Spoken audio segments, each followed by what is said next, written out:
इंतजार। बहुत समय पहले किसी शहर में गट्टू नाम का बच्चा अपने मम्मी पापा के साथ रहता था। गट्टू किसी से बात नहीं करता था और ना ही किसी के साथ खेलता था। वो बस हमेशा अकेला रहता था। गट्टू, जाओ बाहर खेलो। नहीं मम्मी, मुझे खेलना वेलना अच्छा नहीं लगता। और स्कूल तो उसे बिल्कुल ही पसंद नहीं था। इसलिए स्कूल पहुंचते ही पहले पीरियड की घंटी बजते ही वो छुट्टी होने का इंतजार करने लगता था। गट्टू, तुम क्या कर रहे हो? छुट्टी होने का इंतजार कर रहा हूँ। इस वजह से उसके सभी सब्जेक्ट्स में बहुत कम मार्क्स आते थे। एक बार फिर जब उसके मार्क्स बहुत कम आए तो उसकी टीचर उसे प्रिंसिपल के पास ले गई। प्रिंसिपल सर, एक बार फिर गट्टू के सभी सब्जेक्ट्स में बहुत कम मार्क्स आए हैं। अब आप ही इसे समझाइए। ये कहकर टीचर वहाँ से चली गई। प्रिंसिपल ने गट्टू से कहा, क्या बात है गट्टू, तुम्हारे इतने कम मार्क्स क्यों आए? वो इसलिए कि मुझे स्कूल अच्छा ही नहीं लगता। क्या? हाँ, मुझे स्कूल आना बिल्कुल भी अच्छा नहीं लगता। लेकिन स्कूल में तो नई नई किताबें होती हैं, नए नए दोस्त होते हैं जिनके साथ हम खेलते हैं, बात करते हैं। तो फिर तुम्हें स्कूल अच्छा क्यों नहीं लगता? क्योंकि मुझे पढ़ना, खेलना और किसी से बात करना कुछ भी अच्छा नहीं लगता। गट्टू की बात सुनकर प्रिंसिपल समझ गए कि असली परेशानी क्या है। उन्होंने गट्टू से कहा, चलो मैं तुम्हें एक कहानी सुनाता हूँ। एक बार किसी गांव में चंदन नाम का लड़का रहता था। जब चंदन बड़ा हुआ तो उसने तय किया कि अब मैं भी गांव के बाकी लोगों की तरह शहर में काम करने जाऊंगा। और अगले दिन वो कुछ गांव वालों के साथ चल दिया।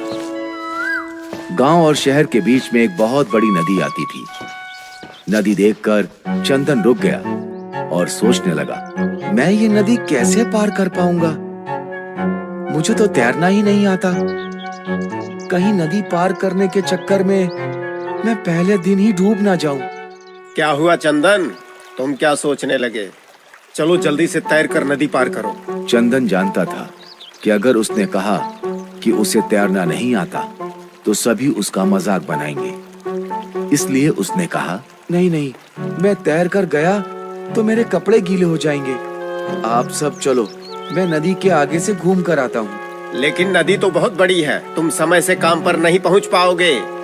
मैं बहुत तेज दौड़ता हूँ, देखना मैं तुमसे पहले पहुँच जाऊंगा। चंदन के ऐसा कहने पर गांव वाले तैर कर नदी पार करके चले गए और चंदन नदी पार करने के लिए दौड़ पड़ा। लेकिन नदी बहुत लंबी थी। ये नदी तो सच में बहुत लंबी है। लेकिन कोई बात नहीं, मैं समय पर काम पर पहुंच जाऊंगा। लेकिन जब वो काम पर पहुंचा तब तक बहुत देर हो गई थी। मुझे पहले दिन ही देर हो गई। कोई बात नहीं, कल से मैं जल्दी आ जाऊंगा। अगले दिन वो सूरज निकलने से पहले ही घर से निकल पड़ा। उसने दौड़कर नदी पार की और सबसे पहले काम पर पहुंच गया। आज तो मैं काम शुरू होने से पहले ही काम पर पहुंच गया। ऐसे ही अब वो रोज सबसे पहले जागकर नदी पार करके काम पर जाने लगा। फिर एक दिन उससे जागने में देर हो गई। वो दौड़कर नदी तक पहुंचा तो सभी गांव वाले नदी पार कर रहे थे। चंदन, लगता है आज तुम्हें देर हो गई। आज तुम टाइम से काम पर नहीं पहुँच पाओगे। गांव वालों ने तैरकर नदी पार कर ली और चंदन वहीं खड़े सोचने लगा, अगर मैं आज काम पर नहीं गया तो मालिक बहुत गुस्सा होंगे। लेकिन मुझे तैरना भी तो नहीं आता। लेकिन चंदन के पास कोई रास्ता नहीं था, इसलिए उसने सोचा, चलो एक कोशिश करता हूँ। ये सोचकर वो नदी में कूद गया। अरे, ये पानी तो बहुत गहरा है। लोग कैसे तैर लेते हैं? मुझे तो बहुत डर लग रहा है। फिर उसने तैरना शुरू किया और देखते ही देखते वो तैरने लगा। उसे खुद अपने पर विश्वास नहीं हुआ। अरे, मैं तो तैरने लगा। मुझे तो पता ही नहीं था कि मुझे तैरना आता है। और फिर वो रोज बाकी गांव वालों की तरह तैरकर नदी पार करने लगा। तो गट्टू, इस कहानी से हमने क्या सीखा? यही कि तैरना आसान होता है। नहीं, इस कहानी से हमने ये सीखा कि जब तक तुम दूसरे बच्चों से बात नहीं करोगे, तुम्हें कैसे पता चलेगा कि तुम्हें उनसे बात करना अच्छा नहीं लगता, या तुम्हें खेलना अच्छा नहीं लगता, या पढ़ना अच्छा नहीं लगता। इसलिए तुम ये सभी चीजें करके देखो और फिर तय करो। गट्टू प्रिंसिपल की बात समझ गया। अगले दिन उसने सभी बच्चों से बात करने की कोशिश की। गट्टू, तुम्हें कौन से कार्टून्स अच्छे लगते हैं? मुझे YouTube पर आने वाले पुनटून किड्स के कार्टून अच्छे लगते हैं। वो तो हमें भी अच्छे लगते हैं। और गट्टू को उनसे बात करना अच्छा लगने लगा। ऐसे ही उसने पढ़ना शुरू किया तो उसे पढ़ना भी अच्छा लगने लगा और खेलना भी। अरे, ये स्कूल तो बहुत ही अच्छी चीज होती है। अब मैं कभी भी स्कूल की छुट्टी का इंतजार नहीं करूँगा। इस तरह प्रिंसिपल की कहानी सुनकर गट्टू ने छुट्टी का इंतजार करना बंद कर दिया और वो स्कूल एंजॉय करने लगा। गुरु पूर्णिमा। सुबह हुई तो चिंकी ने आंखें खोली। उसने देखा कमरे में गट्टू नहीं था। चिंकी चौंक गई। कमाल है, गट्टू कहाँ चला गया? रोज तो लेट उठता है। लगता है आज जल्दी उठकर नहा धोकर कार्टून देखने बैठ गया। तभी कमरे में गट्टू की एंट्री हुई। गट्टू के पास काफी सारे गुलाब के ताजा ताजा फूल थे। गुलाब की महक पूरे कमरे में फैल गई और चिंकी भी एकदम फ्रेश हो गई। वाओ, गुलाब? तो मतलब आज सुबह सुबह तुम गुलाब लाने गए थे? मैं तो सोच रही थी तुम कार्टून देख रहे हो। नहीं चिंकी, आज मैं जल्दी उठकर गार्डन में ये गुलाब लाने गया था। तुम्हें भी साथ ले चलता, लेकिन तुम गहरी नींद में सो रही थी, इसलिए अकेला चला गया। वो तो ठीक है, लेकिन आज अचानक सुबह सुबह ये गुलाब के फूल किस लिए? क्या चिंकी, तुम भी बहुत भुलक्कड़ हो। याद है ना, आज गुरु पूर्णिमा है। मिश्रा सर ने क्या कहा था? हमारे पहले गुरु हमारे माता पिता होते हैं। वो हमें बोलना, चलना और बहुत सी चीजें सिखाते हैं। इसलिए सुबह सुबह सबसे पहले उठकर उनका आशीर्वाद लेना चाहिए। लगता है तुम्हें बिल्कुल भी याद नहीं है। गट्टू की बात सुनकर चिंकी एकदम से चीख पड़ी। हाँ हाँ, याद आया याद आया। आराम से, मम्मी पापा सो रहे हैं। हमें उनके कमरे में जाकर सरप्राइज देना है। ये सुनकर चिंकी आवाज नीचे करते हुए बोली, सॉरी, मैं भूल गई थी। चलो हम मम्मी पापा के कमरे में चलकर उनका आशीर्वाद लेते हैं। हाँ, चलो चलो। फिर क्या, दोनों मम्मी पापा के कमरे की तरफ निकल पड़े। मम्मी पापा नींद से जागकर बेड पर बैठे बातें कर रहे थे। गट्टू चिंकी को इतनी सुबह सुबह सामने पाकर दोनों ही चौंक गए। गट्टू, चिंकी, तुम? और वो भी इतने सुबह सुबह? तबीयत तो ठीक है ना बेटा? गट्टू चिंकी ने एक दूसरे की तरफ देखा और दोनों जोर से चिल्लाए, हैप्पी गुरु पूर्णिमा। अरे बाप रे, बच्चों ने तो हमें डरा ही दिया। हैप्पी गुरु पूर्णिमा बच्चों। हैप्पी गुरु पूर्णिमा बच्चों। लेकिन तुम्हें तो पहले जाकर मिश्रा सर को शुभकामनाएं देनी चाहिए। सही मायने में तो वो तुम्हारे गुरु है। नहीं पापा, मिश्रा सर ने खुद कहा था हमारे माता पिता ही हमारे पहले गुरु हैं। वो हमें बहुत कुछ सिखाते हैं, इसलिए सुबह उठकर सबसे पहले हमें उनका आशीर्वाद लेना चाहिए।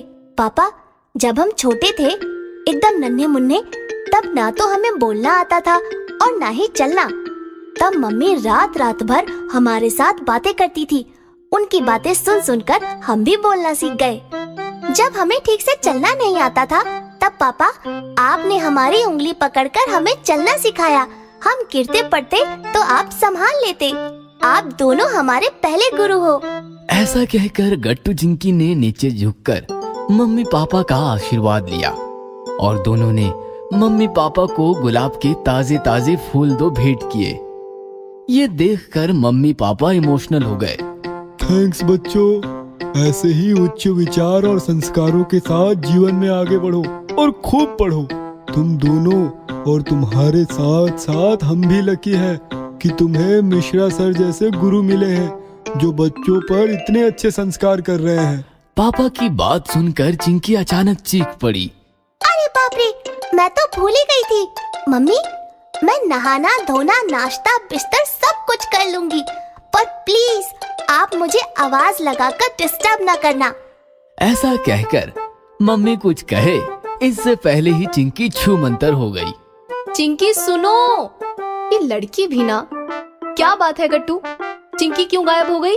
मम्मी, गुरु पूर्णिमा के अवसर पर चिंकी को मिश्रा सर का स्केच बनाकर उन्हें भेंट करना था। कल से कह रही थी और फिर भूल गई, वही बनाने गई है। मिश्रा सर का स्केच बन गया और चिंकी ने उसे खूबसूरती से कवर कर लिया।